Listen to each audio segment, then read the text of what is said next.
He came from a Suffolk family. His parents had come to London shortly before he was born. His dad worked as a slater, and the family lived at number 2 Joyner Street, which is very near London Bridge Station. They had 8 children, at least 8 children. Willie was the third of those. When he was about 10 years old or so, the family moved back to their home village of Little Cornard in Suffolk. His dad there changed jobs from being a slater to being the village blacksmith. Willie might have been expected to join him or perhaps work in the fields, as some of his older siblings did. But when he grew up, he became a baker. He was apprenticed to a baker in Sudbury, the nearest big town to the little village in which they lived. It was quite a large shop, corn chandlers, as well as a baker's. They had a great big steam-powered mill out the back for crushing grain and flour, very extensive outbuildings, bakehouse, 7 bedrooms in the house.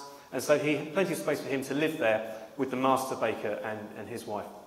Now, the master baker was about 70 years old. He was in pretty poor health. He was almost stone deaf by that point in his life. And Willie probably did most of the work in the baker's and for the out with the mill in the back. When his master died, Willie was either not taken on by the people who took on the business afterwards, or he decided that it was reason enough for a change of career. And he joined the army. And he joined the local regiment, the Suffolk Regiment, at the end of 1872. He went to India and served out there for about 4.5 years. And then war was declared in South Africa. And he went off with his regiment in November of 1899, sailing to South Africa. And when they arrived, they were straight into action in Cape Colony. After about only a month of being there, they were at a town called Colesberg. It was in possession of the Boers. The British tried to capture it on New Year's Day, and their attack failed. So they turned their attentions to the hills that were surrounding the town, and they had some success in capturing some of those. Now, the key position there was called Grassy Hill, and they thought if they could capture that, then the whole town might fall. And so the Suffolk Regiment had a conversation with General John French, who was leading that particular expedition, and he gave them authority to act as they saw fit. And so they did. Unfortunately, they did so without consulting any of the units around them, without arranging for any artillery support. They were going to go it alone. And so they launched a surprise attack at night on this hill. Unfortunately, it was they who were surprised rather than the Boers. The Boers realised that they were coming, and they reinforced the hill. The Suffolk men charged up the hill in the darkness, not firing their guns, trying to keep as silently as possible, waiting to use the bayonet when they got to the top of the hill. But they met a withering fire from the defenders as they advanced. And the attack fell into confusion and disarray. They were ordered to retire, and as they were doing so, the commander of the battalion spotted that he still had men on the crest of the hill. So he sent another company back up the hill to go and reinforce them. Maybe they just had a chance of saving the day. But unfortunately, it was not to be. That he couldn't gather enough men in this company together. Their commanding officer was knocked unconscious, and then the British artillery started to shell the Suffolks. It was absolutely hopeless. The men retired back to camp. About 25 men were killed, about 40 wounded, and over 100 taken prisoner. Very embarrassing situation for the British, and a court of inquiry was held afterwards into what exactly had gone wrong. And one of those men taken prisoner that night was Willie, and he spent the next 9 months in a Boer prisoner of war camp. Now, during that time, the British completely changed their fortunes around in South Africa, and had steamrolled north and captured the Boer capital. And at that point, Willie was released, and he rejoined his unit, and he spent the next 2 years or so all over South Africa doing all kinds of things, chasing bands of guerrilla fighters in Cape Colony around, building the blockhouses that crisscrossed the veld, and carrying guns up hills and all sorts of different tasks that were needed at the time. And after that, at the end of that period, his time in the army was coming to an end, and so he was shipped home to England and transferred to the reserve. After he did that, he came to this area. The asylum on Banstead Downs employed a lot of ex-military men, and soon after leaving the army, or almost immediately after leaving the army, they'd come to Banstead to work as attendants in the asylum there. There were about 100 men working as attendants. They had day shifts and night shifts, and the single unmarried men lived in accommodation blocks on site, and that's where Willie lived for a number of years. He married in 1907 He'd met a girl who was living in Sutton at the time, Edith Bailey, and they married at the Church of St Nicholas, and then went on to have 2 children who were also baptised there. They lived at various different addresses in Sutton before they came to Belmont, living at number 1 Belmont Road, nice and convenient for his work at the asylum. And they were still living there when war broke out. Willie, his time in the reserve had expired by then, and so when he joined up, he didn't rejoin the Suffolk Regiment. He chose to join a different regiment instead, the Bedfordshire Regiment. He joined on the 9th of September 1914. Most of our asylum men joined very early in the war. They were encouraged to go by their employer. They continued to pay their salaries on top of their army pay, and they had a promise that their jobs would be kept open for them for when they returned. And being so many of them being ex-military men or the sons of ex-military men, they were very enthusiastic, and they joined up. Many of them became non-commissioned officers, training up the new recruits of Lord Kitchener's army, and that's exactly what Willie did. He'd left the Suffolk Regiment as a Lance Sergeant, and he had that rank restored when he rejoined. A Lance Sergeant doesn't really exist in the British Army anymore, except in a couple of regiments with very archaic traditions. And it's a rank given to a corporal who needed to do the duties that a sergeant would usually do. So he was restored this rank, and he was training recruits on the home front for a number of months. And he obviously did very well. He had a very good military character, according to his reports. He was a very sober, intelligent man, very reliable, and he earned promotion first to sergeant, then to sergeant major, and finally to company sergeant major, the most senior non-commissioned officer in a company. He went out to France with his battalion, the 6th Bedfordshires, at the end of July 1915, the time when all of our men, our new volunteers that joined up in September rather than the professional army, the time they were going out to France.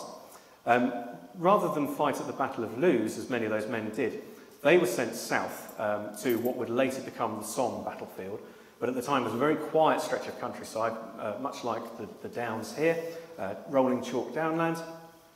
And it was quite a quiet front at the time, not too much activity. The French and the Germans had had sort of a truce down there before the British arrived and started to stir things up a little bit. Were always aggressive, always trying to raid German trenches and stirring up a bit of a hornet's nest as we did so, unfortunately.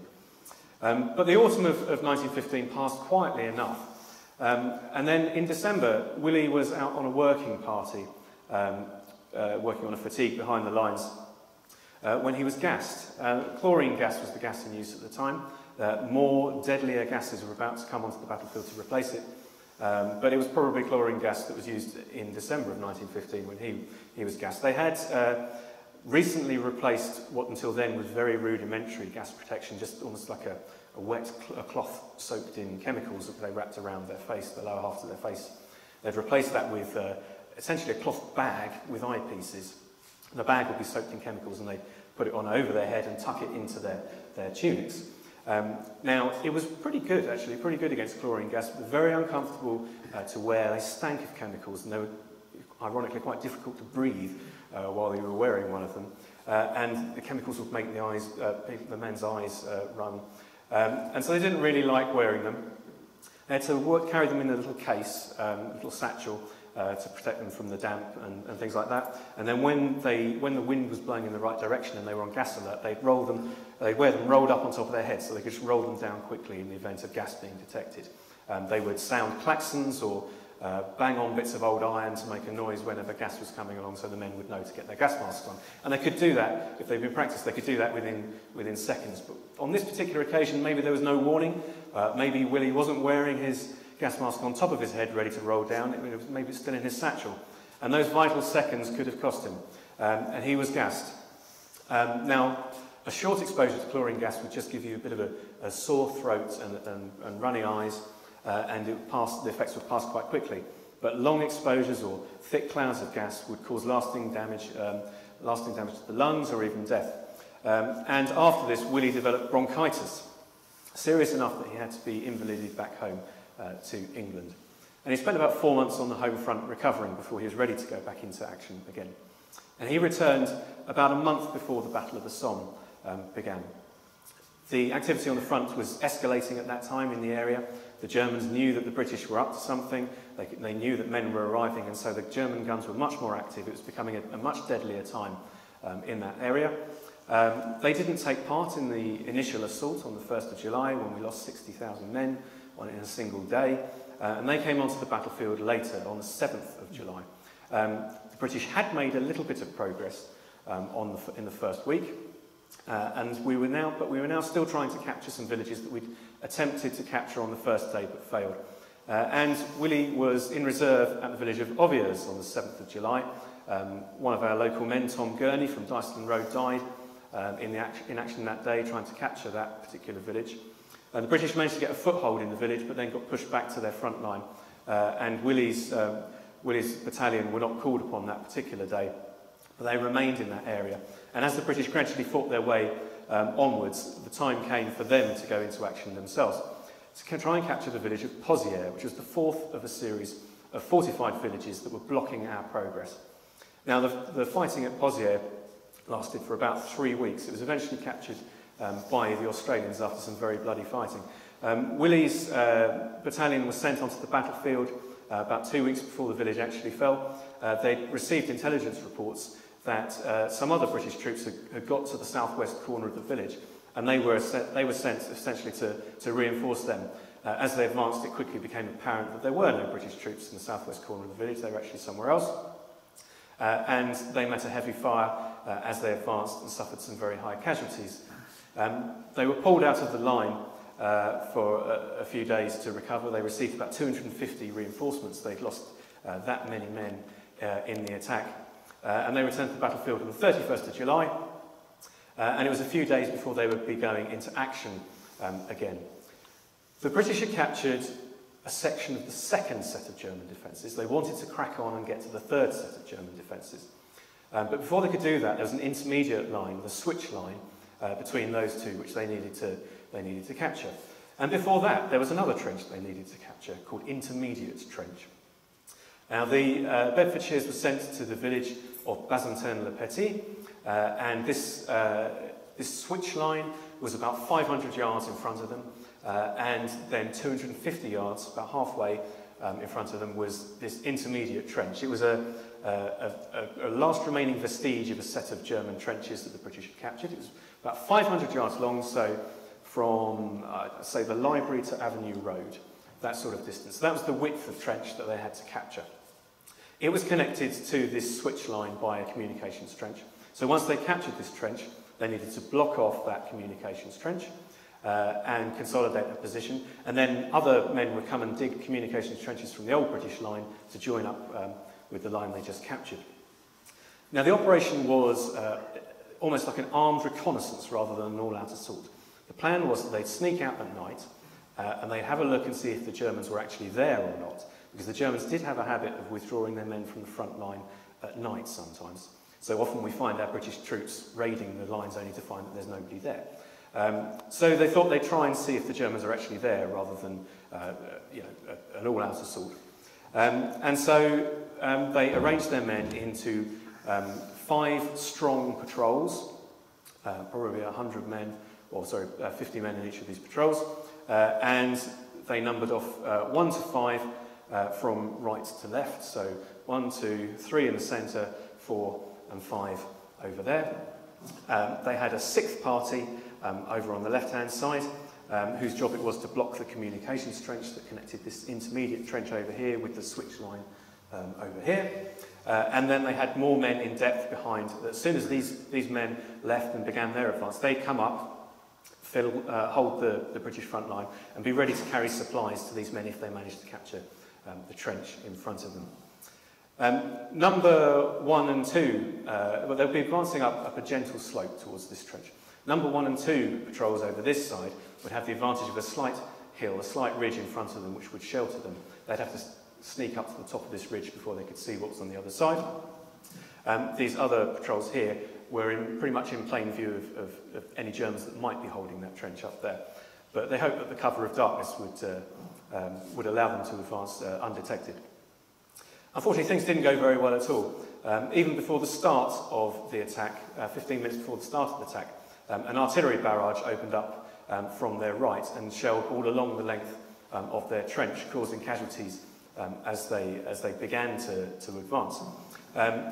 The men began their attack on schedule despite this at 9:30, except some of the troops on that side, the left side, were held back to wait for the barrage to drop. In the centre, number 3 patrol, the officer in charge was knocked unconscious as he was climbing onto the parapet, and in the centre, the patrol quickly lost organisation and didn't get very far at all. Number 1 and 2 advanced in relative safety until they got to the top of this ridge, and as soon as they got up there, they realised that the German line was actually held in strength. It hadn't been abandoned, and they advanced into a strong fire, at least 2 machine guns just on that half of the German trench, with a strong garrison, and they suffered casualties as they advanced and didn't get very far at all.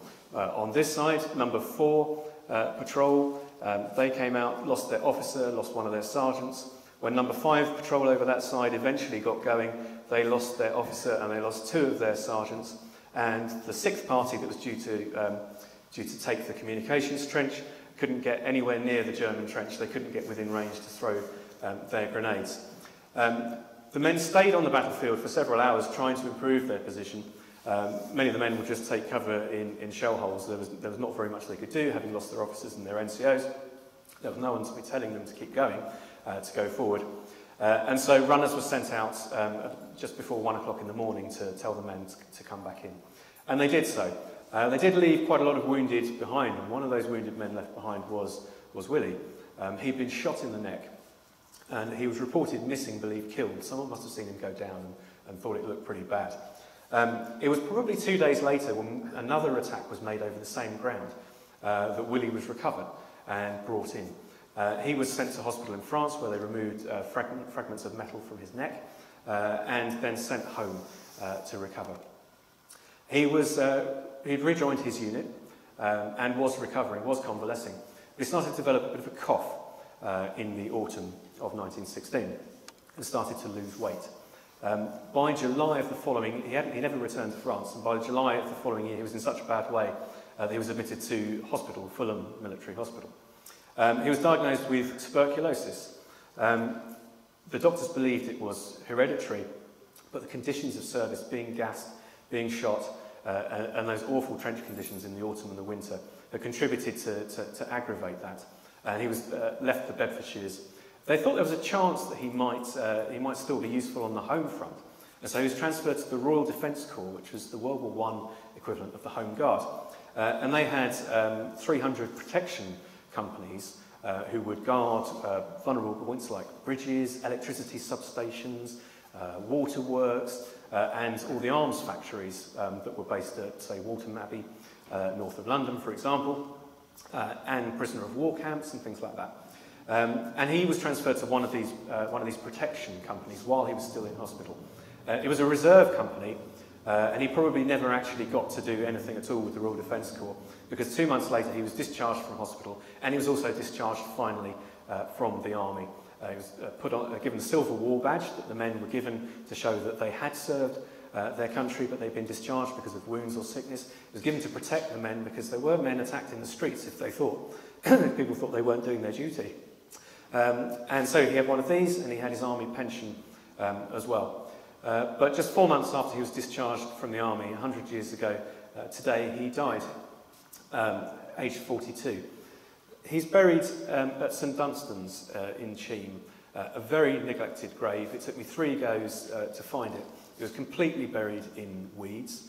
I've cleared the surface now and we'll be reporting it, which is it's a real shame. The gravestone is subsided, it's sunk half into the ground and covered in lichen.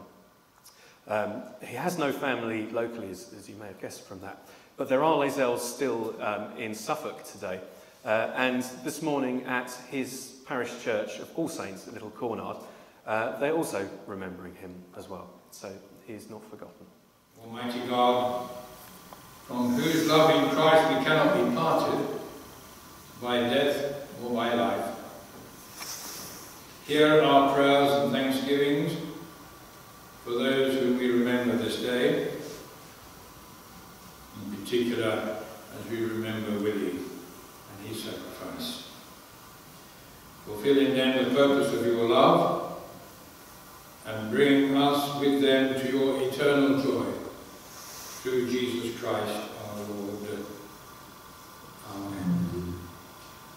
At this time, as we often do, let us think of our present-day world and that peace which is so dearly needed in various parts of it, whether it is warfare. So let's pray for the peace of the world. Lord Jesus, you have shown us how great is the price of freedom by giving your life to deliver us from evil. Teach us to give to the uttermost, to respect that which others have secured for us, and to pursue peace in obedience to your will, until the kingdom of this world all give you their full allegiance. This we pray in Jesus' name. Amen. We pray for those who suffer as a result of war. Let us pray for all who suffer as a result of war, for the injured and the disabled, for the mentally distressed, for those whose faith in God and man has been weakened or destroyed, for the homeless and refugees, and for those who are hungry, for those who have lost their livelihood and security, for those who mourn their dead, for those who have lost husband or wife, children or parents, and especially for those who have no hope in Christ to sustain them in their grief. Almighty God, our Heavenly Father, infinite in wisdom, love and power, have compassion on those for whom we pray, and help us to use all sufferings in the cause of your kingdom, through him who gave himself for us on the cross, Jesus Christ, your Son, our Lord. Amen. The blessing of God Almighty, the Father, the Son, and the Holy Spirit, be with us this time